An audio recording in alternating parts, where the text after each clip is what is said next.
आदरणीय दर्शकबिन, जय मसीह। तपाईं यति बेला हेर्दै हुनुहुन्छ मुक्तिको सन्देश युट्युब च्यानल। म हुँ एसबी लोप्चन। आज म तपाईंहरूलाई शान्त समयको विषयमा बताउन गइरहेको छु। आशा छ यो भिडियोलाई अन्तिमसम्म हेर्नुहुनेछ। आउनुहोस् हामी सुरु गरौँ। शान्त समय भनेको के हो? प्रत्येक दिन एउटा निश्चित समय छुट्याएर मानिसहरूबाट र जीवनका कार्यहरूबाट अलग रही नियमित रूपमा परमेश्वरसँग बिताउने समय नै शान्त समय हो। शान्त समय एक विश्वासीको दैनिक जीवनको एक महत्त्वपूर्ण भाग हो। यसमा बिना हतार बाइबल अध्ययन र प्रार्थना संलग्न हुन्छ। यो परमेश्वरसँगको घनिष्ठ सम्बन्धको लागि छुट्याइएको समय हो। यो एउटा यस्तो समय हो जुन समयमा परमेश्वर आफ्नो आत्माद्वारा र आफ्नो वचनद्वारा हामीसँग बोल्नुहुन्छ र हामी उहाँसँग प्रार्थनाद्वारा बोल्दछौँ। त्यसैले एक विश्वासीको जीवनमा शान्त समय अपरिहार्य छ।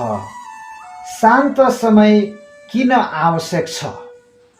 कुनै पनि मानिससँग सम्बन्ध विकसित गर्न एउटै उपाय त्यस मानिससँग समय बिताउनु हो। यही कुरा मानिस र परमेश्वरको बीचमा पनि लागू हुन्छ।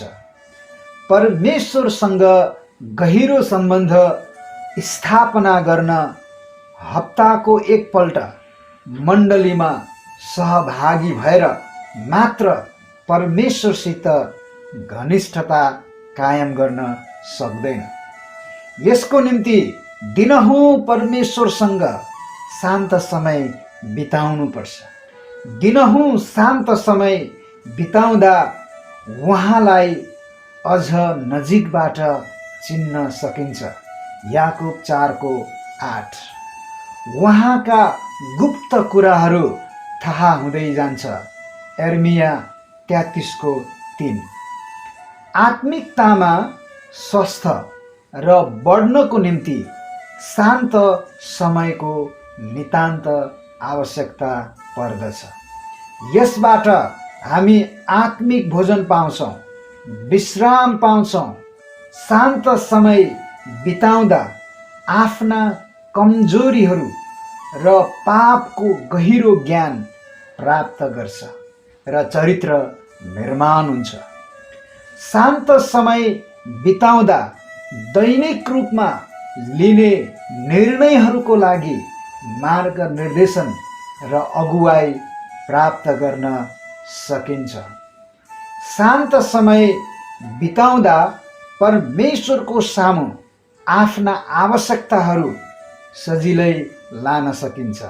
हिब्रू 4:16। शान्त समय बिताउँदा हामीमा आत्मिकी फल फलाउन सहायता गर्दछ। एउटा स्वस्थ विश्वासी हुनलाई यसले मद्दत गर्छ। यूहन्ना 15:4-5। बाइबलमा धेरै मानिसहरूले परमेश्वरसँग शान्त समय बिताइएको पाइन्छ। जस्तै अब्राहम, याकुब, मोसा, हन्ना, अयुब, एलिया, हिजकिया, दाउद, दानियल आदि। यीशु ख्रिस्टले पनि शान्त समय बिताउनु भएको थियो। यीशु ख्रिस्ट परमेश्वर पितासँग नियमित कुराकानी गर्न प्राय एकान्त ठाउँमा जानुहुन्थ्यो। बाइबल भन्छ, बिहान उज्यालो हुनभन्दा धेरै अघि उठेर उहाँ बाहिर एकान्त ठाउँमा जानुभयो र प्रार्थना गर्नुभयो। मर्कुस 1:35। तर यीशु निर्जन स्थानहरूमा गएर प्रार्थना गर्नुहुन्थ्यो। लुका 5:16। तब यीशु गेत्समनी भन्ने ठाउँमा तिनीहरूसँग जानुभयो र चेलाहरूलाई भन्नुभयो, तिमीहरू यही बस, म चाहिँ अलि पर गएर प्रार्थना गर्छु। मत्ती 26:36। उहाँले शान्त समय बिताउनुहुन्थ्यो भन्ने कुरा बाइबलका यी पदहरूले स्पष्ट पार्दछ। यदि यीशु ख्रिस्टलाई शान्त समयको आवश्यकता थियो भने हामीलाई झन् कति धेरै आवश्यकता पर्दछ। त्यसैले प्रिय मित्रहरू, प्रत्येक विश्वासीहरूलाई परमेश्वरसँग समय बिताउन शान्त समय चाहिन्छ। शान्त समय बिताउनको लागि आवश्यक सुझावहरू। पहिलो, एउटा समय कायम गर्नुहोस्। तपाईलाई दिनहुँ शान्त समय बिताउन एउटा निश्चित समय हुन आवश्यक छ। हरेक दिन शान्त समयको निम्ति सुरक्षित समय छुट्याउनुपर्छ। आफ्नो परिस्थिति अनुसार तपाईलाई सबभन्दा सुहाउने समय कुन चाहिँ हुन्छ त्यो निश्चित गर्नुहोस् र छुट्याउनुहोस्। दैनिक रूपमा परमेश्वरसँग समय बिताउने बानी बसाल्नु महत्त्वपूर्ण हुन्छ। यो आत्मिक अनुशासन हो। यदि तपाईले हरेक दिन केही समय प्रभुसँग बिताउनु भयो भने र उहाँको वचन अध्ययन गर्नलाई केही समय अलग गर्नुभयो भने तपाईँ बाइबलको ज्ञानमा बढ्नुहुनेछ र आत्मिक रूपमा वृद्धि र परिपक्व हुनेछ अनि तपाईले क्रिस्चियन जीवनमा प्रगति गर्नुहुन्छ। दोस्रो, एउटा ठाउँ कायम गर्नुहोस्। परमेश्वरका प्रत्येक छोराछोरीसँग परमेश्वरसँग एक्लै समय बिताउने ठाउँ हुनुपर्छ। त्यो ठाउँ एउटा शान्त र एकान्त ठाउँ हुन आवश्यक छ, जुन ठाउँमा हो हल्ला नहोस्। यीशुले भन्नुभयो, आफ्नो भित्री कोठामा पस, ढोका थुनेर प्रार्थना गर। मत्ती 6:6। तपाईलाई परमेश्वरको वचन मनन चिन्तन गर्नलाई, परमेश्वरको आवाज सुन्नलाई, शान्त र एकल व्यक्तिगत तवरले उहाँसँग संगति गर्नलाई गुप्त ठाउँको आवश्यक पर्दछ। मानिसहरू कुराकानी गरिरहेको कोठामा, बाल बच्चाहरू खेलिरहेको कोठामा, टेलिभिजन हेरिरहेको कोठामा बसेर परमेश्वरसँग शान्त समय बिताउन सक्दैन। त्यसैले एउटा शान्त ठाउँको आवश्यक पर्दछ। तेस्रो, शान्त समय यसरी गर्नुहोस्। प्रशंसा र धन्यवाद साथ सुरु गर्नुहोस्। यसले आराधनाको निम्ति उचित वातावरण उपलब्ध गराउनेछ। त्यसपछि पवित्र आत्माको मार्गनिर्देशन प्राप्त गर्न प्रार्थना गर्दै नियमित बाइबल अध्ययन क्रमबद्ध रूपमा गर्नुहोस्। अध्ययन गरेको वचनलाई मनन गर्नुहोस्। वचन अध्ययन गर्दा यी प्रश्नहरू सोध्नुहोस्। यस खण्डमा मैले परमेश्वरको बारेमा के सिक्छु? यस खण्डमा मैले मानिसको बारेमा के सिक्छु? यस खण्डमा के आज्ञा पाउँछु? यस खण्डमा के प्रतिज्ञा पाउँछु? यस खण्डमा के उदाहरण पाउँछु वा चेतावनी पाउँछु? यी प्रश्नहरूले हामीलाई परमेश्वरको वचन बुझ्न सजिलो बनाउँछ। त्यसपछि तपाईँले अध्ययन गरेको वचनलाई प्रार्थनाद्वारा स्वीकार गर्नुहोस् अनि लगत्तै अन्तर्बिन्दीको प्रार्थना गर्नुहोस्। यसरी तपाईँले शान्त समय बिताउन सक्नुहुन्छ। चौथो, नियमित रूपमा शान्त समय बिताउनुहोस्। के तपाईँले आइतबार बिहान मात्रै खाना खाएर एक हप्तासम्म पुग्छ भन्ने सोच्नुहुन्छ? सायद पक्कै पनि सोच्नु हुँदैन। त्यति लामो समय भोकै रहन सक्दैन। त्यसै गरी हप्तामा एकपटक सङ्गति गर्दैमा हप्तैभरि आत्मिक रूपमा स्वस्थ रहन सक्दैन।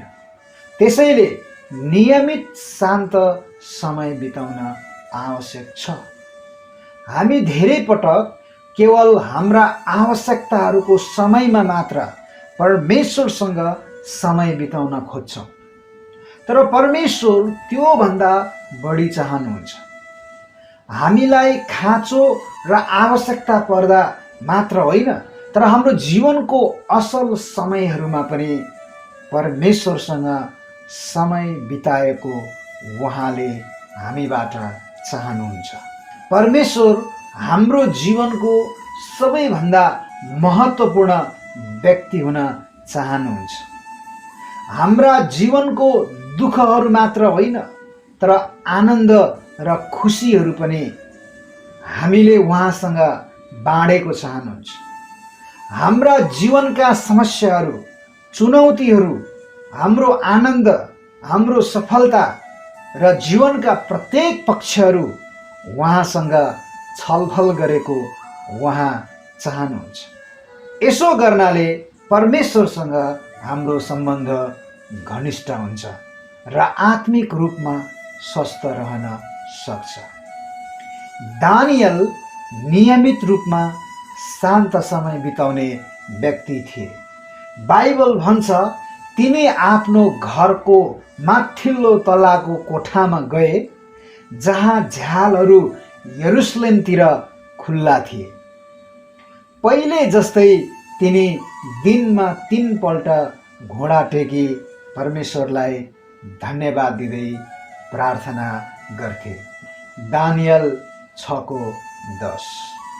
अन्तमा प्रिय मित्रहरू, परमेश्वर हामीले उहाँसँग समय बिताएको चाहनुहुन्छ, उहाँको प्रेमलाई बुझेको चाहनुहुन्छ। हामीले प्रभुमाथि आफ्नो विश्वास पहिलोपल्ट राख्दा एउटा धेरै खास किसिमको सम्बन्ध, पिता र सन्तानको सम्बन्ध हामी र परमेश्वर बीच स्थापित भएको थियो।